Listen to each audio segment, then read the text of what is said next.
જામનગર ગત 11 ઓગસ્ટ તારીખના રોજ સિટી બી ડિવિઝન પોલીસ સ્ટેશનમાં એક મહિલા ફરિયાદી દ્વારા ફરિયાદ આપવામાં આવેલી હતી, જેમાં અલગ અલગ 4 આરોપીઓ વિરુદ્ધ તેમને ઘરે આવી ઘરમાં તોડફોડ કરી એમના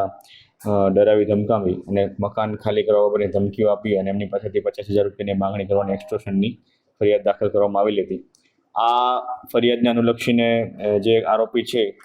દિવ્યરાજ ઉર્ફે દિવલો ડોન મંગળસિંહ ચૌહાણ, એનું ગઈકાલે Jamnagar city B division police station દ્વારા અટક કરવામાં આવેલો છે અને તેને આગળની કાર્યવાહી માટે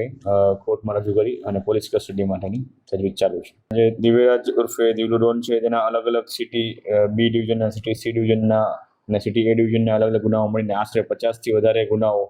જામનગરમાં દાખલ થયેલા છે અને અગાઉ તેને લગભગ આશરે 5 વખત એની પાસા કલમ હેઠળ અટકાયત કરીને એને જેલ હવાલે કરવામાં આવેલો છે અને જે તાજેતરમાં જ અન્ય ગુનાઓમાંથી જેલમાંથી જામીન મુક્ત થયેલો હતો અને ત્યારબાદ આ ગુનો આચરેલો છે.